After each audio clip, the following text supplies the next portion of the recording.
Hallelujah. மீண்டுமாக ஆண்டவருடைய நாமத்திலே உங்களை யாவரையும் பார்க்கிறேன். फिर से एक बार आप सबको अभिनंदन करता हूँ।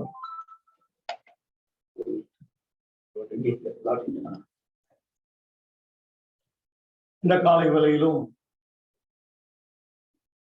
நாம் மிகுந்த மகிழ்ச்சியோடும் ஆனந்தத்தோடும் ஆண்டவருடைய சமூகத்திலே வந்து और इस सुबह के समय में भी हम खुशी के साथ एक हर्षोल्लास के साथ यहाँ परमेश्वर के सामने उपस्थित हैं। வேதம் சொல்லுகிறது மானானது நீரோடே வாஞ்சித்து கதறுவது போல என் தேவனே என் ஆத்துமா உம்முடைய வாஞ்சியாய் வாசம்.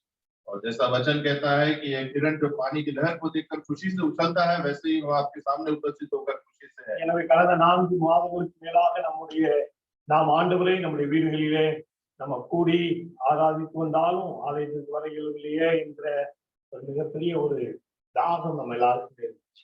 और पिछले 4-4.5 महीनों से हम घर पर बैठकर भले ही हम परमेश्वर की आराधना में सम्मिलित थे, फिर भी हमारे अंदर एक आशा थी, एक प्यास थी कि हम क्यों कलीसिया भवन में नहीं उपस्थित हो पा रहे हैं। எனவே தேவன் இந்த நாளிலே நம்முடைய எல்லா ஏக்கங்களையும் ஜெபங்களையும் நிறைவேற்றினார். और परमेश्वर ने आज हमारी सारी जरूरतों को, हमारी प्रार्थनाओं को सुनकर उसे पूरा किया है। Hallelujah hallelujah. நம்ம தொடர்ந்து ஜெபிப்போம். இனிமேல் இன்னொரு லாக்டவுன் ஆகாம ஆண்டவரே தொடர்ந்து உங்களுடைய பிள்ளைகள் ஆலயத்துல வந்து ஆராதிக்கணும் என்பதே நம்முடைய ஜெபமாய். और हमारी प्रार्थना निरंतर यही होनी चाहिए कि फिर से एक बार दूसरी तीसरी लहर ना आए और सारी परिस्थितियां अनुकूल हो और हम लगातार परमेश्वर के भवन में आकर उसकी उपासना कर सकें। எனவே இந்த புதிய மாதத்திலும் ஆண்டவர் நமக்கு தருகிற வாக்குத்தத்தத்தை இந்த நாளில் நாம் வாசித்து அந்த செய்தியை நாம் கேட்பது நமக்கு அது பிரயோஜனமாய். और इस नए महीने में जो परमेश्वर ने हमें वाचा का वचन दिया है, उसे हम पढ़कर उसका संदेश सुनेंगे, हमारे लिए वो आशीष का कारण हो गया। ரோமர் எழுதின நிருபம் 8ஆம் அதிகாரம் और रोमियो की पत्री उसका 8वां अध्याय 28வது வசனம், उसका 28वां पद। இங்கே வேதம் சொல்லுகிறது, அன்றியும் அவருடைய தீர்மானத்தின்படி அழைக்கப்பட்டவர்களாய் தேவனிடத்தில் அன்பு கூறுகிறவர்களுக்கு சகலமும் நன்மைக்கு ஏதுவாக நடக்கிறது என்று அறிந்திருக்கிறோம். और यहाँ 8वें अध्याय के 28वें वचन में हम पढ़ते हैं, हम जानते हैं कि जो लोग परमेश्वर से प्रेम रखते हैं उनके लिए सब बातें मिलकर भलाई ही को उत्पन्न करती हैं, अर्थात उन्हीं के लिए जो उसकी इच्छा के अनुसार बुलाए गए हैं।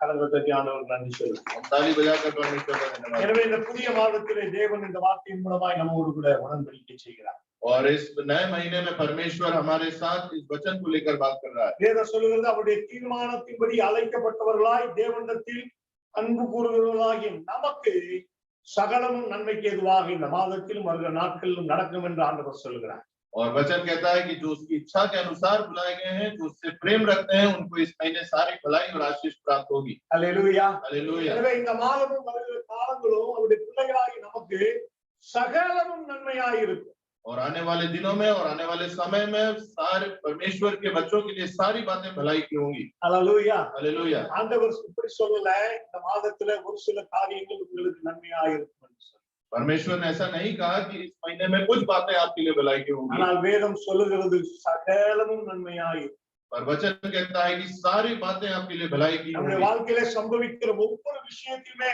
ஆண்டவர் நன்மைக்கு எதுவாக அதை உருவாக்குவார். और हमारे जीवन में जो भी बातें होंगी उस सब को भलाई के रूप में परमेश्वर बदलेगा। எனவே இந்த நாளின் சிந்தனை சகலத்தையும் நன்மைக்கு எதுவாக செய்யும் கர்த்தர். और आज के सुबह वचन मनन के जो वचन है वो है सारी भलाई के काम करने वाला परमेश्वर। எனவே நம்முடைய வாழ்க்கையில யோசிக்கலாம், அப்போ நம்முடைய எதுவே பிரச்சனை வராதா, கஷ்டம் வராதா, தீமை வராதா என்று சொல்லி நம்ம யோசிக்கலாம். तो हम इस वचन को पढ़कर हम ये सोच सकते हैं कि इसका मतलब हमारे जीवन में कोई भी कष्ट, कोई भी परेशानियां, कोई भी विपत्ति नहीं आएगी। ஆனால் வேதம் சொல்லுகிறது, எல்லாம் நம்மை நோக்கி வரும், நம்மை நோக்கி வருவதை, நமக்கு எதிராக விரோதமாக வருவதை நம்மை வந்து அது ரீச் ஆகும்போது அதை அவர் நன்மையாக மாற்றி நமக்கு தருவார். और वचन कहता है कि जो भी विपत्ति या बुराई या परिस्थितियां, विकट परिस्थितियां हमारे सामने आएंगी, जब वो हमें छुएंगी तो परमेश्वर उन सबको भलाई के कामों में बदल देगा। हालेलुया। हालेलुया। ஒருவேளை நம்மை நோக்கி எதிராய் வருகிற விஷயங்கள் நம்மை வந்து சேரும் போது அதை ஆண்டவர் கன்வெர்ட் பண்ணி அதை நன்மையாக்கி நம்முடைய கலந்து। और होगा कि जब कोई भी विकट परिस्थिति हमारे सामने आएगी, तो जैसे ही वो हमारे पास आएगी, परमेश्वर उस विकट परिस्थितियों को भलाई के काम में बदल देगा। காரணம் வேதம் சொல்கிறது, தேவனிடத்தில் அன்பு கூறுகிறவர்களுக்கு சகலமும் நன்மையாய் தான் நடக்கும்। और वचन कहता है जो लोग परमेश्वर से प्रेम करते हैं उनके लिए सारे काम भलाई के ही होंगे। எனவே நன்மைக்கு ஏதுவாக நடத்தும் கர்த்தர். और इसलिए भलाई की तरफ चलाने वाला परमेश्वर। எனவே இந்த நாளின் இந்த காலை நேரத்துல ஒரு 4 பேருடைய வாழ்க்கையிலே தேவன் எப்படி அவர்களுக்கு எதிரான சூழ்நிலைகளை அவர்களுக்கு நன்மையாய் மாற்றி கொடுத்தார் என்று நாம் சிந்திப்பது நம்முடைய வாழ்க்கைக்கு அது பிரயோஜனமாக இருக்கும் என்று நான் நம்புகிறேன். और आज के दिन हम 4 लोगों के बारे में बात करेंगे जिनके जीवन में विकट परिस्थिति आई और उसमें परमेश्वर ने उसे भलाई में बदल दिया। அவர்கள் எல்லாரும் தேவனால் அழைக்கப்பட்ட மக்கள். और वो सब परमेश्वर के द्वारा बुलाए गए लोग அவர்கள் थे। எல்லாம் தேவனால ஒரு குறிப்பிட்ட பர்பஸ்க்காக தெரிந்து கொள்ளப்பட்ட மக்கள். और वो परमेश्वर के द्वारा एक खास मकसद के लिए बुलाए गए लोग थे। ஆனால் அவர்கள் வாழ்க்கையில பெரிய பெரிய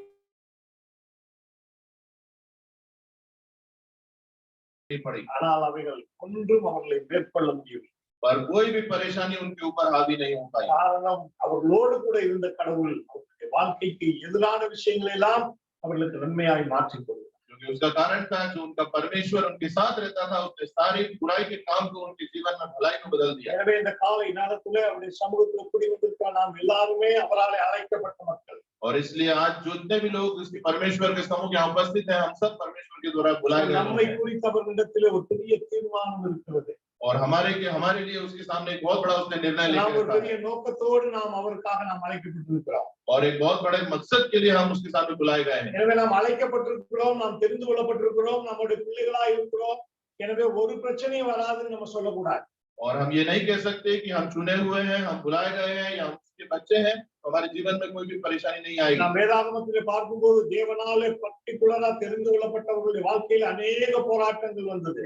और हम वचन में देखते हैं कि परमेश्वर के द्वारा खास मकसद के लिए बुलाए गए लोगों पर बहुत सी विपत्तियां आई। ரகசியம் என்னவென்று சொன்னால் அவைகளில் ஒன்றும் அவர்களை மேற்கொள்ள முடியவில்லை. पर उसके पीछे राज ये है कि वो कोई भी परेशानी उनके ऊपर हावी नहीं होगा। ஹalleluya. हालेलुया। அதே போலதான் நம்முடைய வாழ்க்கையில எது வந்தாலும் தேவன் அதை நமக்கு நன்மையாய் மாற்றி தருவார். और वैसे ही हमारे जीवन में कुछ भी बुरा होगा तो परमेश्वर उसको हमारे जीवन में भलाई நாம் करेगा। வாசிப்போம் ஆதியாகமம் 50ஆம் அதிகாரம் 20வது வசனம். और हम पढ़े उत्पत्ति की पुस्तक उसका 50वां अध्याय 20वां वचन। இங்கே யோசேப்பு தன்னுடைய சகோதரர்களை பார்த்து சொல்லுகிறார், और यहाँ यूसुफ अपने भाइयों को देखकर कहता है நீங்கள் எனக்கு தீமை செய்ய நினைத்தீர்கள், कि तुमने मेरे लिए बुराई करना सोचा, தேவனோ இப்பொழுது நடந்து வருகிறபடியே வெகு ஜனங்களை இதோடே காக்கும்படிக்கு அதை நன்மையாக முடிய பண்ணினார். परंतु परमेश्वर ने उसी बात में भलाई का विचार किया जिससे वह ऐसा करे जैसे आज के दिन प्रकट है कि बहुत से लोगों के प्राण बचे हैं। ஹalleluya. हालेलुया। So, முதலாவது நன்மைக்கு எதுவாக செய்கிற கர்த்தர் என்ன செய்கிறார் என்று சொன்னால் நம்முடைய வாழ்க்கையிலே தீமைகளை அவர் நன்மையாக மாற்றுகிறார். और जो अच्छाई करने वाला भलाई करने वाला परमेश्वर है वो पहली बात है कि हमारे जीवन में जो बुराई है जो समस्या है उसको भलाई में बदल देता है। யோசேப்பு சொல்லுகிறார், நீங்கள் எனக்கு தீமை செய்ய நினைத்தீர்கள், ஆனால் தேவனோ அந்த தீமையை நன்மையாக எனக்கு மாற்றி கொடுத்தார். और यूसुफ अपने भाइयों से कहता है कि तुमने तो मेरे साथ बुराई करी पर परमेश्वर ने उस बुराई को भलाई में बदल दिया। அந்த நன்மை எனக்கு மாத்திரமல்ல எல்லா ஜனங்களுக்கும் நான் ஒரு நன்மையான பாத்திரமாய் இருக்கும்படிக்கு தேவன் அதை மாற்றி விட்டார். और वो भलाई सिर्फ मेरे लिए ही नहीं परंतु मेरे द्वारा बहुत से लोगों पर भलाई का काम परमेश्वर ने करवाया। எல்லாரும் ஒரு அல்லேலூயா சொல்லுவாங்க. அல்லேலூயா. हालेलुया। ஒருவேளை நம்முடைய வாழ்க்கையிலே தீமை செய்ய மக்கள் யோசித்தாலும் நமக்கு எதிரா நமக்கு தீமையா யோசிக்கிற காரியங்களை தேவன் நமக்கு நன்மையாய் மாற்றுவார். அல்லேலூயா. हो सकता है हमारे बीच में लोग हमारे लिए बुराई की बातें सोचे परंतु उस बुराई को भी हमारे जीवन में भलाई का काम में बदलने वाला परमेश्वर हमारे வேதம் साथ है। சொல்லுகிறது, உனக்கு விரோதமாய் ஒரு கூட்டம் கூடினால் அது என்னாலே கூடுகிற கூட்டம் அல்ல. और वचन कहता है कि अगर तेरे विरोध में कुछ लोग उठते हैं तो वो मेरे द्वारा लाए गए लोग नहीं है। கண்டிப்பா நமக்கு விரோதமா ஜனங்கள் கூடுவார். और जरूर हमारे विरोध में लोग उठ खड़े होंगे ஏதாவது ஒரு பிரச்சனையில மக்கள் நமக்கு எதிரா பேசுவாங்க. और किसी भी बात को परेशानी को लेकर लोग हमारे विरोध में खड़े होंगे। ஆனால் ஆண்டவர் சொல்லுகிறார், என் ஜனங்களுக்கு விரோதமாய் நான் யாரையும் எழுப்ப மாட்டேன். அல்லேலூயா. परमेश्वर कहता है कि मेरे लोगों के विरोध में मैं किसी को भी उठने नहीं दूंगा। ஒருவேளை யாராவது எழும்பினாலும் அவர்கள் வீழ்ந்து போவாங்க. और अगर जो लोग उठ खड़े होंगे वो गिरा दिए जाएंगे। எனவே இங்கே நாம் பார்க்கிறோம், யோசேப்புடைய வாழ்க்கையில் அவருடைய சொந்த சகோதரர்கள் அவருக்கு விரோதமாய் எழும்பினார்கள். और यहाँ हम यूसुफ के जीवन में देखते हैं कि उसके खुद के संगे भाई उसके लिए बुराई के कारण बने। பெரும்பாலும் நாம் பார்க்கும்போது பிரச்சனையே அநேக இடங்கள்ல குடும்பத்தார் மூலமாக தான் நாம் பார்க்கிறோம். और हम अधिकतर अपने जीवनों में देखते हैं कि जो परेशानियां हैं वो परिवार के अंदर के लोगों से ही आती है। எனவே இங்கே ஆதியாகமம் 37ஆம் அதிகாரம் 3வது 4வது வசனம் சொல்லுகிறது, और யாக்கோபினுடைய முதிர்ந்த வயதிலே யோசேப்பு பிறந்ததுனால மிக செல்லமாய் அவன் வளர்க்கப்பட்டான். और यहाँ उत्पत्ति 37 उसके तीसरे वचन में लिखा है, इस्राएल अपने सब पुत्रों से बढ़कर यूसुफ से प्रीति रखता था, क्योंकि वह उसके बुढ़ापे का पुत्र था। எனவே 4வது வசனம் சொல்லுகிறது, எனவே சகோதரர்கள் எல்லாரும் அவர் மேல விரோதமாய் இருந்தார், அவருக்கு பேசவே விரும்பல.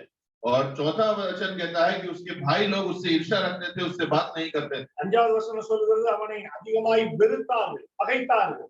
और 5वां वचन कहता है कि उससे बहुत ज्यादा बैर रखते थे। 18வது 19வது வசனத்திலே நாம் பார்க்கிறோம், और उसके 18 और 19 में हम देखते हैं, அவருடைய தகப்பனார் சொல்லுகிறார், உன்னுடைய சகோதரர்கள் எல்லாம் ஆடு மேய்க்க போனார்கள், அவங்களை போய் பார்த்துட்டு வான்னு சொல்லி அனுப்புறார். और उसका पिता जो है वो उसको भेजता है कि देख कर आओ कि तेरे भाई लोग जो भेड़ बकरी को चराने गए हैं। தூரத்திலே யோசேப்பு வருவதை பார்த்த உடனே எங்க சகோதரர்கள் பிளான் பண்றாங்க. और जब उसके भाइयों ने दूर से यूसुफ को आते हुए देखा तो उन्होंने एक योजना बनाई, நல்ல சந்தர்ப்பம் கிடைச்சிருச்சு, இவனை போட்டு தள்ளு. और कि बहुत अच्छा मौका मिला है, हमें इसे मार देना चाहिए। ஆனால் ஒரு சகோதரன் சொல்லுகிறான், அந்த ரத்த புலி நமக்கு எதுக்கு, வேணா புலியில போட்டுருவோம். और उसमें से एक भाई कहता है कि ऐसा खून का बहाव हमारे ऊपर क्यों आए, हम उसको एक गड्ढे में डाल देते हैं। அப்படி அவனை புலியில போட்ட உடனே போட்ட நேரத்துல இஸ்ரவேலர்கள் வருகிறார்கள், 20 வெள்ளி காசுக்கு அவரை விற்று விடுகிறார்.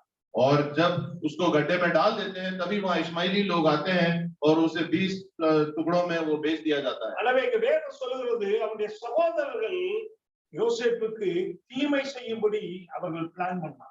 और यहाँ वचन कहता है कि यूसुफ के भाइयों ने उसके लिए बुराई के लिए योजना बनाई।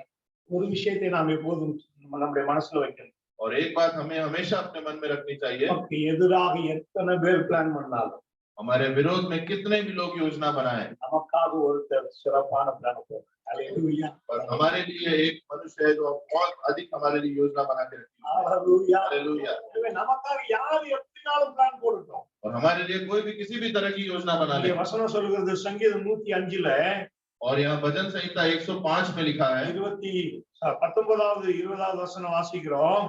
और उसके 19 और 20 में वचन में हम देखते हैं, சாரி 16வது 17வது வசனம் சொல்கிறது, அவர் தேசத்திலே பஞ்சத்தை வருவித்து ஆகாரம் என்னும் ஆதரவு கோலை முற்றிலும் ஒழித்தார், அவர்களுக்கு முன்னாலே ஒரு புருஷனை அனுப்பினார், யோசேப்பு சிறையாக விற்கப்பட்டார். அல்லேலூயா. और यहाँ 16 और 17 वचन में हम देखते हैं, सिर्फ फिर उसने उस देश में अकाल भेजा और अन्न के सब आधार को दूर कर दिया।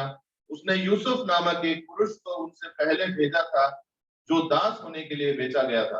யோசேப்பினுடைய சகோதரர்கள், இவன் தன்னுடைய தகப்பனார் வீட்டில ரொம்ப செல்வ செழிப்பா ரொம்ப இதா இருக்கிறான், நம்மெல்லாம் காடு மேய்ச்சி கஷ்டப்படுறோம், ஆனால் இவன் அப்பா கூடவே நல்லா செல்லமா இருக்கிறானே, யோசித்து அவனை அடிமையாக விற்றார்கள். ஆனால் வேதம் சொல்கிறது, அடிமையாய் விற்கப்பட்ட மனிதனை குறித்த தேவ திட்டம் என்னவென்று சொன்னால் 23வது வசனம் சொல்லுது, அவனை தன் வீட்டுக்கு ஆண்டவனும் தன் ஆஸ்திக்கெல்லாம் அதிபதியுமாய்.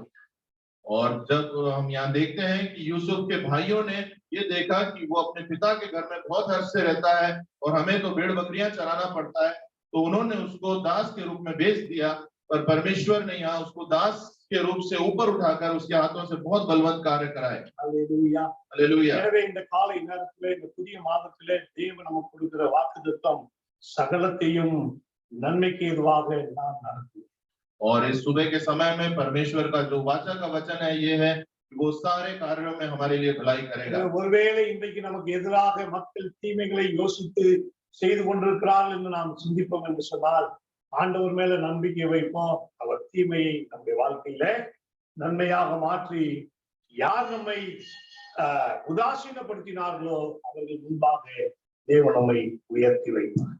और इस सुबह के समय में परमेश्वर का वचन कहता है कि अगर कोई आपके विरोध में बुरी बातें या बुरी युक्ति बना रहे हैं, तो परमेश्वर उन सब बातों को भलाई में बदलेगा, और जो लोग आपके विरोध में हैं उनके सामने ही वो आपको ऊंचा उठाएगा। விசுவாசி கிரந்த கரங்களை ஆண்டவர் और जो विश्वास करते हैं वो ताली बजाकर धन्यवाद। அல்லேலூயா. हालेलुया। எனவே அவர் நன்மைக்கு எதுவாய் இந்த வாழ்க்கையிலே காரியங்களை செய்கிறார். और वो आपके जीवन में भलाई के कार्य करेगा। அவர் முதலாவது தீமையை உங்கள் வாழ்க்கையில நன்மையாக மாற்றவும், और पहली बात वो आपके जीवन में बुराई को भलाई में बदलेगा।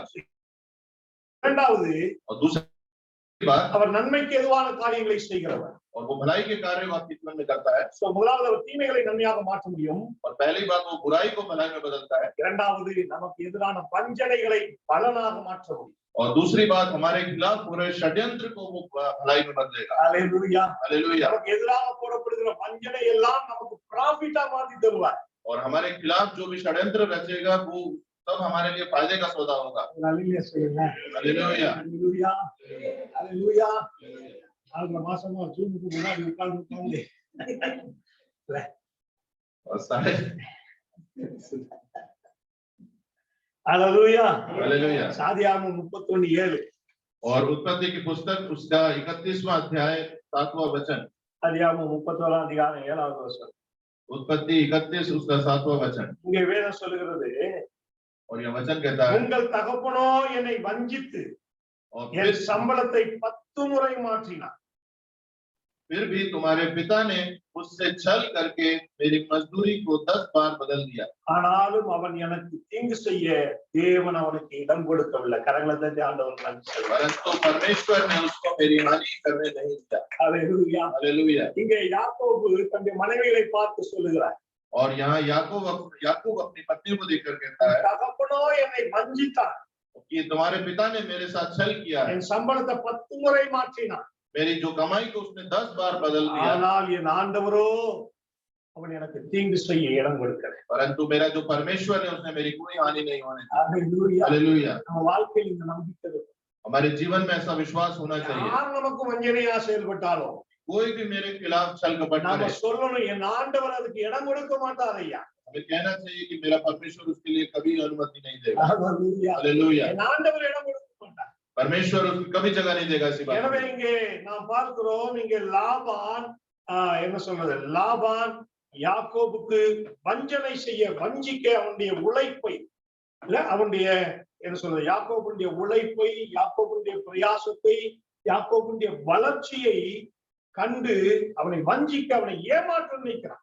और यहाँ हम देखते हैं कि जो लाभान है उसने याकूब के परिश्रम को, उसकी बढ़ोतरी को देखकर उससे छल कपट से उससे सारी बातें छीननी चाहिए। ஒருவேளை நம்முடைய வாழ்க்கையில கூட நம்முடைய வளர்ச்சி, நம்முடைய முன்னேற்றம், நம்முடைய பிரயாசம் இவைகளை பார்த்து நம்ம ஏமாற்ற, நம்மை வஞ்சிக்க ஒரு கூட்டம் ஒருவேளை இருக்கலாம். और हो सकता है हमारे जीवन में भी कुछ लोग हों जो हमारी बढ़ोतरी को, हमारे भलाई को, हमारे काम को देखकर वो लोग हमसे छल करना चाहते हो। ஆனால் நமக்கெல்லாம் ஒரு நம்பிக்கை, நம்மை வஞ்சனை செய்ய, நம்மை ஏமாற்ற, நாம் ஆராதிக்க தேவன் நமக்கு இடம் கொடுக்க தேவன்.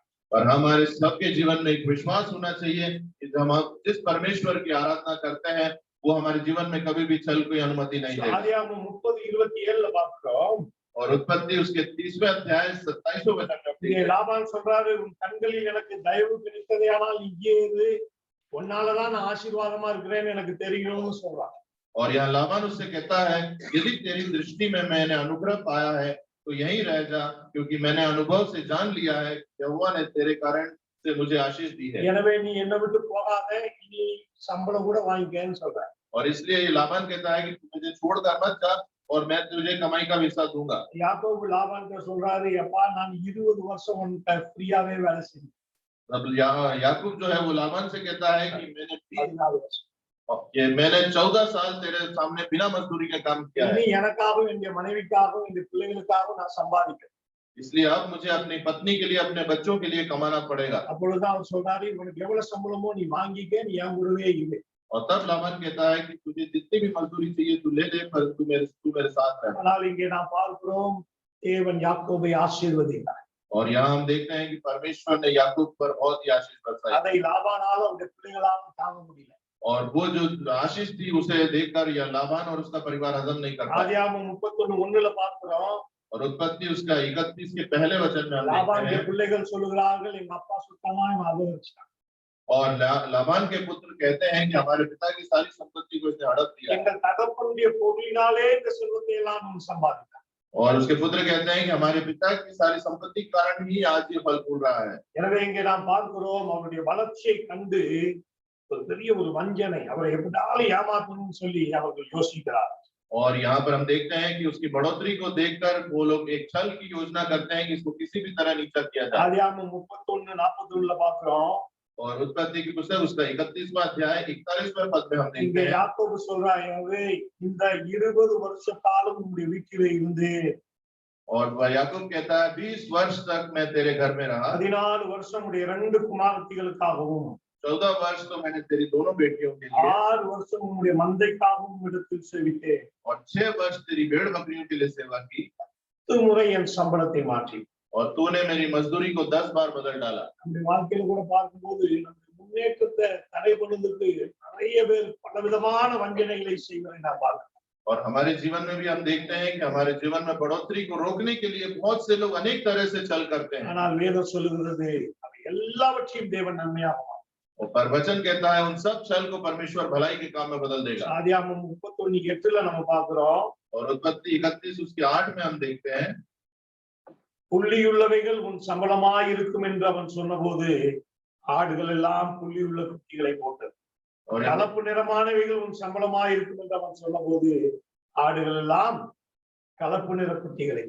और हम देखते हैं जब उसने कहा चित्ती वाले बच्चे तेरी मजदूरी ठहरेंगे तब सब भेड़ बकरियां चित्ती वाले ही जनने लगी और जब उसने कहा धारी वाले बच्चे तेरी मजदूरी ठहरेंगे तब सब भेड़ बकरियां धारी वाले बच्चे जनने लगी வேதம் சொல்லுது 10 முறை சம்பளத்தை மாற்றி. और वचन कहता है कि उसने 10 बार उसकी मजदूरी को बदल லாபான் दिया சொல்றாரு, புள்ளி உள்ளவைகள் எல்லாம் நீ குட்டி போட்டா புள்ளி உள்ளவைகள் உனக்கு சம்பளம். அன்னைக்கெல்லாம் பணம் கிடையாது. புள்ளி உள்ளவைகள் உனக்கு சம்பளம் சொன்னா ஆடெல்லாம் புள்ளி உள்ளதா போடுது. அதை பார்த்துட்டு சரி நீ கலப்பு நிறம் தான் சொல்லும் போது கலப்பு நிறமா போடுது. அப்படி மாற்றி மாற்றி அவனுடைய வருமானத்தை அவனுடைய உயர்வை தடுக்க முயற்சித்தார். ஆனால் வேதம் சொல்லுகிறது அத்தனை வஞ்சனைகளையும் தேவன் பிராஃபிட்டா மாற்றினார். அல்லேலூயா. और लाभ हम यहाँ देखते हैं कि लाभान ने उसकी बढ़ोतरी को रोकने के लिए बहुत सारे प्रयास किए क्योंकि उस समय पैसा नहीं चलता था इसलिए उसने कहा जब वो कहता था कि चित्ती वाले बच्चे तेरी मजदूरी ठहरेंगे तो परमेश्वर के द्वारा सारे बच्चे चित्ती वाले ही जनने लगे और जब वो कहता था कि धारी वाले बच्चे तेरी मजदूरी ठहरेंगे तो परमेश्वर की कृपा से सारे बच्चे धारी वाले ही जनने लगे சகலத்தையும் நன்மைக்கு எதுவாய் செய்யும். और सारे काम भलाई करने वाला परमेश्वर அல்லேலூயா. हालेलुया பேசிட்டு இருக்கிறேன்னு சொல்லி समझ में आ रहा है कि हम क्या बात कर रहे हैं சகலத்தையும் நன்மைக்கு எதுவாக செய்யும். और सारी काम में भलाई करने वाला परमेश्वर எனவே நம்மை குறித்து மற்றவர்கள் என்ன பிளான் போட்டாலும் சரி, ஆனால் நமக்கான அவரிடத்தில் ஒரு மிகச்சிறந்த பிளான். और हमारे लिए कोई भी लोग किसी भी तरह की योजना गलत योजना बना ले पर हमारे लिए एक महा योजना बना रहा है हमारा परमेश्वर எனவே நமக்கு எதிராக தீமை செய்யும்படி ஒரு கூட்டம் கூடினாலும் தேவன் அதை நன்மையாக நமக்கு மாற்றும்.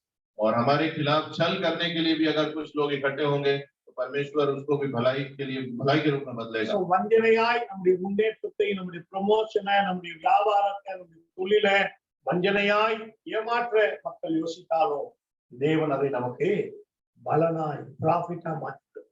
और छल के द्वारा अगर लोग हमारे कार्य को हमारे प्रमोशन को हमारे व्यवसाय को घटाने की कोशिश करेंगे तो परमेश्वर उसमें भी हमें फायदे में बदल देगा மூன்றாவது, तीसरी बात அவர் சகலத்தையும் நன்மைக்கு இதுவாக செய்கிறார். वो सब कुछ भलाई में बदलने वाला परमेश्वर है பகைமையை வெற்றியாக மாற்றும். और ईर्ष्या को फायदे में बदलने वाला परमेश्वर है அல்லேலூயா. हालेलुया பகைமையை வெற்றியாக மாற்றுவார். और एक दूसरे के पीछे द्वेष और ईर्ष्या रखने वालों पर भलाई करने वाला परमेश्वर இங்கே 1 சாமுவேல் 23 அதிகாரம். और पहला समूएल उसका 23वां अध्याय में हम देखते हैं இங்கே சவுல் தாவீது ராஜாவை கொலை செய்யும்படிக்கு தேடிக்கொண்டிருக்கிறார். और ये हम देखते हैं कि जो शाऊल है वो दाऊद राजा को मारने के लिए उसको ढूंढ रहा है ஒரு மிகப்பெரிய பகைமை இங்கே சவுலுக்கு தாவீது மேல இருக்கு. और एक बहुत बड़ा बैर और द्वेष शाऊल का दाऊद के ऊपर था காரணம் இஸ்ரவேலின் முதல் ராஜாவாக சவுல் அபிஷேகம் பண்ணப்பட்டார். इसका कारण था कि इजरायलियों के पहले राजा के रूप में शाऊल का अभिषेक किया ஆனால் गया சவுலுடைய கீழ்ப்படியாமை நிமித்தமாக தேவன் சாமுவேல் தீர்க்கதரிசிக்கு சொன்னார், நீ சவுலின் இடத்திலே தாவீதை அபிஷேகம் பண்ணு ராஜாவா. पर शाऊल की बात न मानने के कारण परमेश्वर ने सामुएल को कहा कि तू शाऊल की जगह दाऊद का अभिषेक कर எனவே சவுலுக்கு தாவீது மேல ஒரு மிகப்பெரிய கோபம். इसलिए शाऊल को जो है दाऊद के ऊपर एक बहुत बड़ा गुस्सा था காரணம் ஒருவேளை அவர் ராஜாவாயிட்டார்னா நம்முடைய எல்லா சந்ததிகளையும் ஒருவேளை கொண்டு போட்டுவார்னு சொல்லி ஒரு பயந்தார். और वो ये डर रहा था कि अगर दाऊद राजा बन गया तो उसकी सारी संतानों को वो मार डालेगा ஏன்னா எப்போதுமே பொதுவா அந்த நாட்களில் பார்க்கும்போது ஒருவர் ராஜாவா ஆகும்போது அதுக்கு முன்னாடி ராஜாவா இருக்கிறவங்களுடைய மொத்த சந்ததிகளையும் என்ன பண்ணிடுவாங்க, கொலை செய்து விடுவார்கள். காரணம் ஒரு போட்டியா வரக்கூடாதுன்னு சொல்லி. और पुराने दिनों में हम देखते हैं जब एक नया राजा का अभिषेक होता है तो वो पिछले राजा की सारी संतानों को उसके सारे रिश्तेदारों को खत्म कर देता है ताकि वो आगे बढ़कर उसकी जगह न ले पाए। So 1 சாமுவேல் 24 அதிகாரம் 21வது வசனம் இதை சொல்லுகிறது. और पहला शमूएल उसके 24वें अध्याय के 21वें पद में हम देखते हैं சவுல் தாவீதிடத்துல ஒரு சத்தியம் வாங்குறார். और शाऊल ने यहोवा के दाऊद के साथ एक शपथ ली இப்போதும் நீ எனக்கு பின்னிருக்கும் என் சந்ததியை வேறறுப்பதில்லை என்றும் என் தகப்பன் வீட்டாரில் என் பெயரை அழித்து கொடுவதில்லை என்றும் கர்த்தர் மேல் எனக்கு ஆணையிட்டு.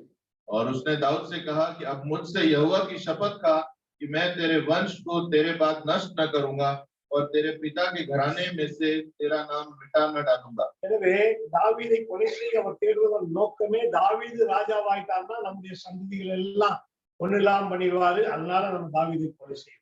और दाऊद को मार डालने के पीछे शाऊल का यही उद्देश्य था कि वो राजा बनकर शाऊल के सारी संतानों को नष्ट न कर दे। எனவே மிகுந்த பகையோடு தாவீதை அவர் சுற்றி வந்தார். और बहुत ही बैर के भाव के साथ वो दाऊद को ढूंढता हुआ आ रहा था।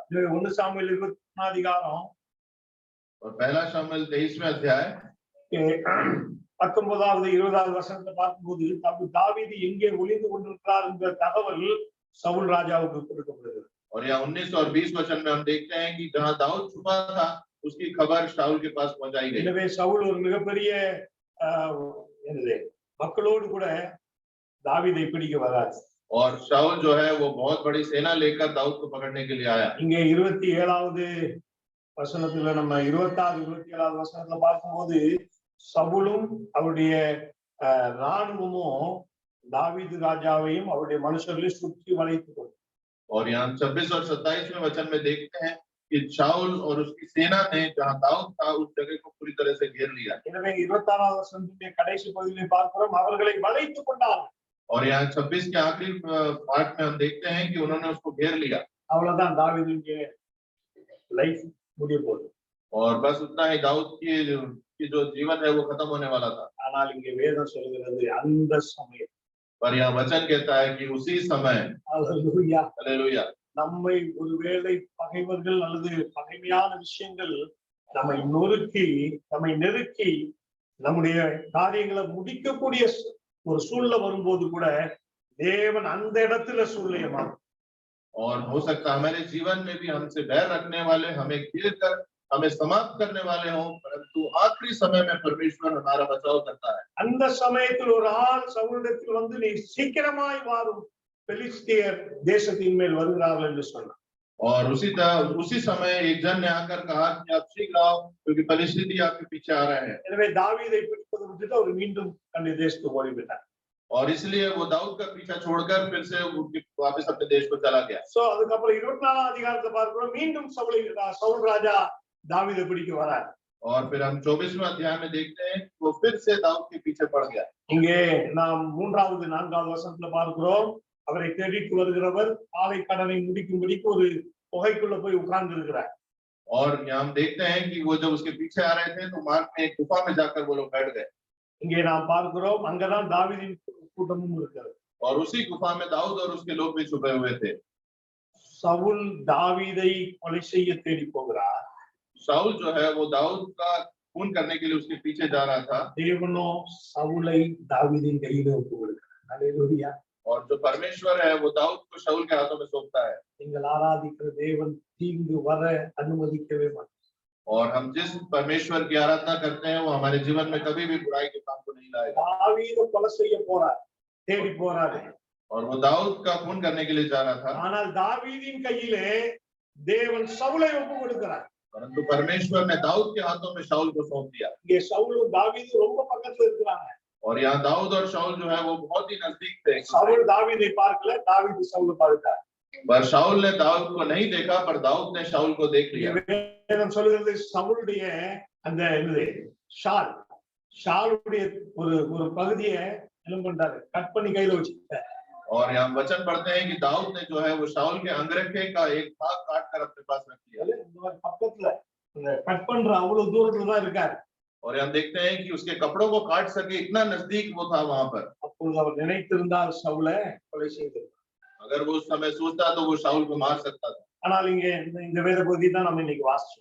और इसी वचन को आज हमने पढ़ा था। எனவே தாவீது சவுலுக்கு முன்னாடி போய் நிற்கிறார், நீர் என்னை கொலை செய்ய தேடுகிறீர், ஆனால் நான் ஒருபோதும் உமக்கு தீங்கு செய்ய நினைக்கலன்னு சொல்றார். और दाऊद शाऊल के सामने जाकर खड़ा होकर कहता है कि तुम तो मुझे मारने के लिए खोज रहे हो, परंतु मेरी इच्छा कभी ऐसी नहीं थी। 14வது வசனம் பாருங்க, தாவீது ராஜாவுக்கு ஸ்டேட்மெண்ட். और यहाँ हम 14वें वचन में दाऊद के कहने को हम देखते हैं। இஸ்ரவேலின் ராஜா யாரை தேட புறப்பட்டார்? इस्राएल का राजा किसका पीछा करने को निकला है? இதை நம்ம படிக்கும்போது எப்படி நம்ம அதை புரிஞ்சுக்கிறோங்கிறது தெரியல. और जब हम इसे पढ़ेंगे तो हम उसको किस तरह से ग्रहण करते हैं पता नहीं। ஒரு செத்த நாயையா, एक मरे कुत्ते के पीछे, ஒரு தெள்ளுப்பூச்சியா, एक पिस्सू के पीछे நீர் யாரை பின்தொடர்கிறீர்? आप किसके पीछे पड़ा है? ஒருவேளை இது 2 முறை ஒருவேளை நம்ம வாசிக்கும் போது யோசிக்கலாம், ராஜாவே நீர் யாரை பின்பற்றுகிறீர், யாரை தொடர்கிறீர்? ஒரு செத்த நாய் போல இருக்கிற என்னையுமா நீர் பின்பற்றுகிறீர் அப்படி சொல்ற மாதிரி கூட நம்ம யோசிக்கலாம். और हो सकता है हम सोचें कि दाऊद कह रहा है कि आप एक जैसा मैं एक मरे हुए कुत्ते के समान हूँ और ऐसे आदमी के पीछे आप पड़े हैं। நான் யோசிக்கிறேன் அவர் அப்படி சொல்லிருக்க மாட்டார். पर मैं सोचता हूँ कि उसने ऐसा नहीं सोचा होगा। ராஜா நீ என்ன செத்த நாய் நினைச்சியா? क्या राजा, क्या तूने मुझे एक मरा हुआ कुत्ता समझ लिया है? ஒரு தெள்ளுப்பூச்சி, ஒரு சின்ன பூச்சி நினைச்சியா? तुझे मुझे एक पिस्सू या एक छोटा सा कीड़ा समझ लिया है? கர்த்தரால் அபிஷேகம். मैं जो है परमेश्वर के द्वारा अभिषेक किया गया मनुष्य हूँ। Hallelujah, hallelujah. 15வது வசனம் அதான் சொல்லுது. क्योंकि 15वां वचन यही कहता है, ராஜா நீர் யாரை தேடி புறப்படுகிறீர்? कि राजा तुम किसको ढूंढते हुए आ गए? என்னை என்ன செத்த நாய் நினைச்சியா? तूने क्या मुझे एक मरा हुआ कुत्ता समझा है? ஒரு தெள்ளுப்பூச்சி நீர் என்னை நினைத்தீரா? कि एक पिस्सू या कीड़ा मुझे समझा है? கர்த்தர் நியாயாதிபதியா இருந்து எனக்கும் உமக்கும் நியாயம் தீர்க்கிறார். और इसलिए यहोवा न्यायी होकर मेरा और तेरा विचार करे எனக்காக வழக்காடி நான் உம்முடைய கைக்கு தப்ப என்னை விடுவிக்கிறார். और विचार करके मेरा मुकदमा लड़े और न्याय करके मुझे तेरे हाथ से बचाए। Hallelujah, hallelujah. நான் ஒரு சாதாரண ஆள் இல்ல. वो ये कहता है कि मैं कोई साधारण मनुष्य नहीं हूँ। உனக்கும் எனக்கும் இடையில நியாயம் தீர்க்க என் ஆண்டவர் நியாயாதிபதியா இருக்கு. वो कहता है कि तेरे और मेरे बीच में न्याय करने के लिए मेरा परमेश्वर उपस्थित है। Hallelujah, hallelujah, hallelujah. हालेलुया। நம்ம ஒரு சாதாரணமானவங்க அல்ல. हम लोग कोई साधारण मनुष्य नहीं है। செத்த நாய்க்கு சமமானவர்கள் அல்ல நாம். हम लोग कोई मरे हुए कुत्ते के समान नहीं நம்ம है சாதாரண பூச்சிக்கு சமமானவர்கள் அல்ல நாம். और हम लोग साधारण कीड़े के समान नहीं है। நமக்காக நியாயாதிபதியாய் நம்முடைய பிரச்சனைகளை தீர்க்க நம் மத்தியில் இருக்கிற ஒரு மிகப்பெரிய தேவன் நமக்கு உண்டு. और हमारा न्यायी होकर हमारे सारी परेशानियों का हल बताने के लिए एक महापरमेश्वर हमारे बीच में है। எனவே இங்க நான் பார்க்கிற 1 சாமுவேல் 24 அதிகாரம் 20வது வசனத்துல और हम यहाँ देखते हैं पहला शमूएल उसके 24वां अध्याय 20वें वचन में சவுல் சொல்றாரு, यहाँ शाऊल कहता है, நீ நிச்சயமாக ராஜாவாய் இருப்பாய் என்றும் और शाऊल कहता है मुझे मालूम है कि तू निश्चय राजा हो जाएगा இஸ்ரவேலின் ராஜ்யபாரம் உன் கையில் நிலைவரப்படும் என்றும் அறிந்திருக்கிறேன். और इस्राएल का राज्य तेरे हाथ में स्थिर रहेगा, ये मुझे पता है। அல்லேலூயா, हालेलुया, அல்லேலூயா. हालेलुया। யார கொலை செய்யணும் காடு காடா மலைமலையா சுத்தி திரிந்தாரோ இதே மனுஷன் சொன்னா நீதான் வெற்றி ராஜா. அல்லேலூயா. और जिस मनुष्य को वो पहाड़ी सारे जंगलों में पहाड़ों में ढूंढता फिर रहा था, उसी ने कहा कि तू ही महाराजा है। எனவே சகலத்தையும் நன்மைக்கு எதுவாய் செய்யும் கர்த்தர் और सब बातों को भलाई में बदलने वाला परमेश्वर நமக்கு எதிரான பகைமையை வெற்றியாக மாற்றும். हमारे खिलाफ हो रहे सारे बैर को सफलता में बदलने वाला। எனவே இந்த புதிய மாதத்திலே வெற்றியை நமக்கு தருகிற தேவனாக இருக்கிறார். और इस नए महीने में सफलता को हमारे लिए देने वाला परमेश्वर है। கடைசியா आखिरी बात, சகலத்தையும் நன்மைக்கு எதுவாய் செய்யும் கடவுள். सारी बातों को भलाई में बदलने वाला परमेश्वर। யோவான் 2 அதிகாரம் 3வது வசனம் यूहन्ना उसका 2 अध्याय 3 वचन, எல்லாருக்கும் தெரிந்த ஒரு பகுதிதான். और ये अध्याय हम सबको मालूम है। இங்கே வேதம் சொல்கிறது 3வது வசனம் திராட்சை ரசம் குறைவுபட்டது. और यहाँ 3 वचन कहता है जब दाखरस घट गया, இயேசுவின் தாய் அவரை நோக்கி அவர்களுக்கு திராட்சை ரசம் இல்லை என்றார். और यीशु की माता ने उनसे कहा उनके पास दाखरस नहीं रहा। குறைவை நிறைவாக்கும். और घटी को बढ़ोतरी में बदलने वाला நம்முடைய परमेश्वर। வாழ்க்கையில குறைவு இருக்கும் என்றால் அவர் அதை நிறைவாக்கும். और हमारे जीवन में अगर कोई भी कमी या घटी हो तो उसको बढ़ोतरी में बदलने वाला எனவே परमेश्वर। தீமைகளை நன்மையாக்கும்படிக்கு தேவன் நம்ம மத்தியில் இருக்கிறார். और बुराई को भलाई में बदलने वाला परमेश्वर हमारे बीच में है। வஞ்சனையை பலனாக மாற்ற தேவன் நம்மோடு கூட இருக்கிறார். और छल को बल में बदलने वाला परमेश्वर हमारे साथ है। பகையை வெற்றியாக மாற்ற அவர் நம்மோடு இருக்கிறார். और बैरियों को दूर कर सफलता को देने वाला परमेश्वर हमारे साथ है। குறைவை நிறைவாக்க உங்கள் ஆண்டவர் और घटी को बढ़ोतरी में बदलने वाला परमेश्वर எனவே हमारे இங்கு साथ है। வேதம் சொல்லுகிறது அங்கே ஒரு திராட்சரசம் குறைவுபட்டது.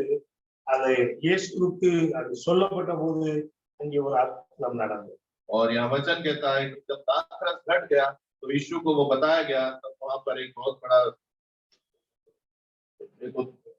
आश्चर्य कर्म वहां हुआ। அல்லேலூயா. हालेलुया। இரண்டாவது அதிகாரத்துல நிறைய மெடிடேட் பண்ணிருக்கிறோம். எனவே ரொம்ப விளக்கமா உள்ள போகிற அவசியம் இல்லை. और इस दूसरे अध्याय को हम बहुत बार बारीकी से जान चुके हैं, इसलिए हम अभी इस पर ज्यादा बारीकी में नहीं जाएंगे। எனவே நம்முடைய வாழ்க்கையிலே தேவன் அழைக்கப்படும் போது அவர் நம்முடைய குறைவுகளை அவர் நிறைவாக்குவார். और जब हमारे जीवन में यीशु की बुलाहट होती है तो हमारे जीवन में आश्चर्य कर्म होते हैं। எனவே இந்த புதிய மாதத்திலே ஒருவேளை நாம் குறைவு இருக்கிறவர்களாக யோசித்து நாம் பிரவேசிப்போம் என்றாலும் அவர் நம்மோடு இருந்து நம்முடைய குறைவை அவர் பரிபூர்ணமாய் நிறைவாக்குகிறேன் என்ற ஒரு வாக்கு. और हो सकता है इस नए महीने में हम अपने जीवन में सोच के हुए कि हमारे जीवन में बहुत सी घटी है, तो पूरे घटियों को बढ़ोतरी में बदलने वाला परमेश्वर हमारे साथ है। நாம் ஜெபம் செய்வோம். आइए हम प्रार्थना करें। நம்முடைய வாழ்க்கை ஆண்டவருடைய கருத்து. हम अपने हाथ के अपने जीवन को परमेश्वर के हाथ में सौंपे। வேதம் சொல்லுகிறது அன்பையும் அவருடைய மானத்தின்படி அழைக்கப்பட்டுள்ளாய். தேவனிடத்தில் அன்பு கூறுகிறவர்களுக்கு சகலமும் நன்மை செய்வாயினார். और वचन कहता है कि परमेश्वर के प्रेम में रखते हुए परमेश्वर के द्वारा बुलाए गए हैं, सारी इच्छाओं को परमेश्वर पूरा करता है। சகலமும் நன்மைக்கு ஏதுவாய் நடக்கும் என்று அறிந்திருக்கிறோம் என்று பவுல். और पौलुस कहता है कि सारी भलाइयों तो हमारे जीवन में होंगी, हम ये जानते हैं। நம்ம அதை அறிந்து கொள்ளவே और हमें ये मालूम होना चाहिए। அதை யாக்கோபு அறிந்து கொண்டு और याकूब इस बात को जानता था, நான் ஆராதிக்கிற கடவுள் நீ எனக்கு தீங்கு செய்ய அனுமதிக்க மாட்டார். और याकूब जानता था कि मैं जिस परमेश्वर की आराधना करता हूँ वो मेरे जीवन में कोई बुराई को आने नहीं देगा। தாவீது அதை அறிந்திருந்தார். दाऊद भी इस बात को जानता था। சவுலே உனக்கு எனக்கு இடையிலே என் ஆண்டவர் நியாயாதிபதியாய் இருந்து நியாயம் தீர்ப்பார். वो कहता है शाऊल तेरे और मेरे बीच में परमेश्वर न्याय करने के लिए मेरे साथ है। நம்முடைய வாழ்க்கை ஆண்டவருடைய கருத்து. हम अपने जीवन को परमेश्वर का அந்த வீட்டுக்காரர் அறிந்திருந்தார். இந்த காரியங்களை இயேசுவிட்ட சொல்லும்போது குறைவெல்லாம் நிறைவாகும். और उस घर का मालिक जानता था कि जब ये घटी के बारे में परमेश्वर को कहा जाएगा तो वो सारी घटी को दूर करेगा। யோசேப்புக்கு தெரியும் இந்த சொப்பனங்கள் எல்லாம் ஒரு நாளிலே நிறைவேறும். और यूसुफ जानता था कि जो भी उसने स्वप्न देखा उस सब का फल उसने एक दिन पूरा किया जाएगा। நம்முடைய வாழ்க்கையில கூட நமக்கு அப்படி ஒரு தெளிவு ஞானம் வேணும். और हमारे जीवन में भी हमारे जीवन में एक स्पष्टता, एक बुद्धि हमारे जीवन में ऐसी होनी चाहिए। இந்த வாழ்க்கையிலே நான் எப்படிப்பட்ட சூழ்நிலை மத்தியிலே கடந்து போனாலும் அதனுடைய முடிவு அது நன்மையாகத்தான் இருக்கும். और हमें मालूम होना चाहिए कि हम अपने जीवन में कैसी भी परिस्थितियों का हम सामना करें, परंतु उसका अंत बहुत ही भलाई भरा होगा। வாழ்க்கையில ஒருவேளை நமக்கு தீமை செய்யும்படிக்கு ஜனங்கள் கூட हो सकता है हमारे जीवन में हमारे लिए बुराई करने के लिए लोग इकट्ठा हों, ஆனால் அவர்களுக்கே நாம் ஆசீர்வாதமாய் இருக்கும்படிக்கு அதை ஆண்டவர் நன்மையாய் மாற்றும். और उनके लिए भी हम आशीष का कारण बने, ऐसा परमेश्वर हमारे भलाई करेगा। ஏழை நம்முடைய வாழ்க்கையிலே நம்ம ஏமாற்றுவதற்கு நம்ம வஞ்சிப்பதற்கு ஒருவேளை ஜனங்கள் கூடலாம். हो सकता है हमारे जीवन में छल करने के लिए, धोखा देने के लिए कुछ लोग हमारे सामने इकट्ठे हों, ஆனால் அவர்கள் மத்தியிலே தேவன் நமக்கு और उनके सामने भी परमेश्वर हमारे जीवन में लाभ को लाएगा। ஒருவேளை நமக்கு நம்மேல பகைமை உணர்வோடு ஜனங்கள் செயல்படக்கூடியவர்களாய் இருந்தாலும் அவர்கள் மத்தியிலே தேவன் நம்முடைய தலையை உயர்த்தும். हो सकता है हमारे सामने हमारे ऊपर कुछ लोग बैर रखते हो, तो भी हमारा सर उन लोगों के सामने परमेश्वर ऊंचा उठाएगा। தாவீது சொல்றார் இவன் எப்பொழுது சாவான், और दाऊद कहता है कि ये कब मरेगा, இவன் எப்பொழுது மடிவான் என்று ஜனங்கள் காத்திருக்கிறார்கள். और ये कब नष्ट हो जाएगा, ऐसा लोग की आस लगाए बैठे हैं। அப்படிப்பட்ட சூழ்நிலையிலே தான் தாவீது ராஜா இருந்தார். और ऐसी परिस्थितियों में दाऊद राजा था, ஆனாலும் ஒரு நாளும் ஒரு பொழுதும் அவர் வெட்கப்பட அவர் ஆராதித்த கடவுள் அவருக்கு எனக்கு और कभी भी एक क्षण भी वो निराश नहीं हो पाया, ऐसा परमेश्वर ने कभी भी ऐसी स्थिति नहीं रखी। நாம் ஆராதிக்கிற முடிவெடுத்து और हम जिसकी आराधना करते हैं वो ऐसा ही परमेश्वर है। எதிராக என்ன நடந்தாலும் நம்ம வெட்கப்படுத்தவே மாட்டார். और हमारे खिलाफ कुछ भी हो जाए वो हमें शर्मसार होने नहीं देगा। அவர் நம்முடைய குறைவுகளை நிறைவாக்கும். वो हमारे घटी को पूरा करने वाला परमेश्वर எனவே विश्वासத்தோடு இந்த புதிய மாதத்தை ஆண்டவரை காண்போம். और विश्वास के साथ इस नए महीने को परमेश्वर के सामने சகலத்தையும் நன்மைக்கு ஏதுவாக செய்யுங்க ஆண்டவரே என்று और हम अपने आप को अर्पण करें ये कहकर कि हमारे जीवन में सारी बातों में आप भलाई लाइए। हम प्रार्थना करें। பரிசுத்தமுள்ள ஆண்டவரே உம்மை நாங்கள் நன்றியோடு पवित्र परमेश्वर हम आपकी स्तुति के साथ ஆசீர்வதிக்கப்பட்ட இந்த நாளுக்காக உமக்கு நன்றி சொல்லுகிறோம். आशीष भरे दिन के लिए आपको धन्यवाद देते हैं। இந்த காலை வேளையிலே புதிய மாதத்துக்கான உங்களுடைய வாக்குத்தத்தத்துக்காக நன்றி சொல்லுகிறோம். और इस सुबह के समय आपने जो नए महीने का वाचा का वचन हमें दिया उसके लिए நம்முடைய धन्यवाद। வாக்குத்தத்தங்கள் ஆமென் ஆமென் என்று இருப்பதற்காக ஸ்தோத்திரம். आपकी जो वाचा है वो हाँ और आमीन के रूप में है इसलिए आपको धन्यवाद देते हैं। ஆண்டவரே நாங்கள் அறிந்தோ நாங்கள் அறியாமலோ எங்களுக்கு எதிரான அநேக காரியங்கள் நடந்தாலும் அவைகள்ல ஒன்று எங்களுக்கு நெருங்காதபடிக்கு சகலத்தையும் நீர் எங்களுக்கு இம்மட்டும் நன்மைக்கு எதுவாய் நடத்துவதற்காக ஸ்தோத்திரம். हमारे जीवन में परमेश्वर जाने अनजाने बहुत सी विपत्तियां हमारे जीवन में है परंतु सब में आपने हमें छुटकारा देकर भलाई के काम किए। எனவே இந்த புதிய மாதத்தில் நீர் அப்படியே வாக்குத்தத்தம் और इस नए महीने में भी आपने ऐसा ही वाचा का वचन हमें ஆண்டவரே दिया। தீமையாய் யோசிக்கப்படுகிற விஷயங்கள் எல்லாம் நீ நன்மையாய் மாற்றுவீர். बुराई के साथ जो भी सोचा जाएगा वो भलाई में बदल जाएगा। உங்கள் வாழ்க்கையிலே பலனை நீ தருவீர். हमारे जीवन में आप उचित फल को लाएंगे। உங்கள் வாழ்க்கையிலே வெற்றியை தருவீர். हमारे जीवन में आप सफलता को देंगे வாழ்க்கையிலே நிறைவை தருவோம். और हमारे जीवन में भरपूरता को आप இந்த देंगे। வாக்குத்தத்தத்தை நாங்கள் நம்புகிறோம்.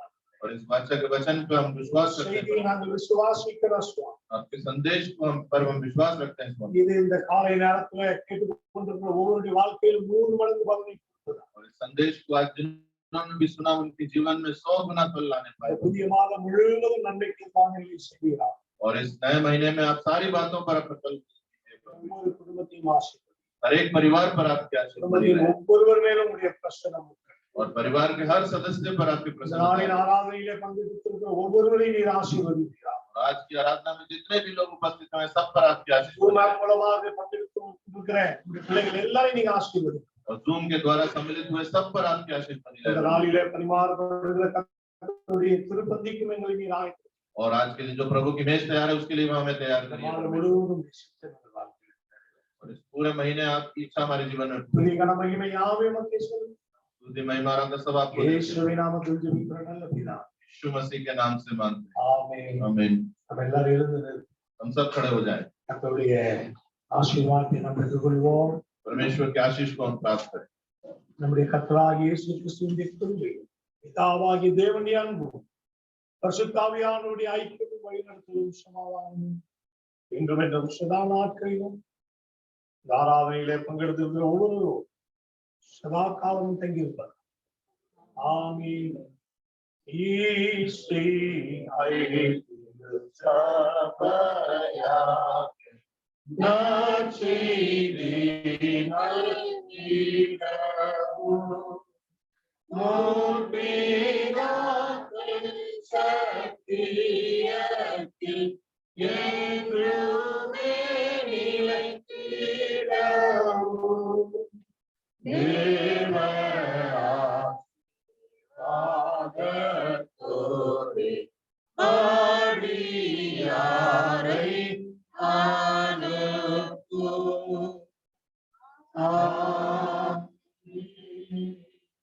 என் ஆத்மாவே கர்த்தரை ஸ்தோத்திரி, என் முழுமே அவருடைய பரிசுத்த நாமத்தை ஸ்தோத்திரி. என் ஆத்மாவே கர்த்தரை ஸ்தோத்திரி, அவர் செய்த சகல உபகாரங்களினாலே. ஆமென். அல்லேலூயா. அல்லேலூயா. எல்லாருக்கும் ஸ்தோத்திரம். கர்த்தராமே ஒவ்வொருவரையும் புதிய வாழ்க்கையும் புதிய வாழ்க்கையும் ஆசீர்வதிப்பாராக. ஆமென். सबको जय मसीह की। परमेश्वर इस नए सप्ताह में उस नए महीने में सब पर आशीष दे। அல்லேலூயா. हालेलुया। இப்பொழுது கர்த்தருடைய பந்தியிலே சேருகிறோம்.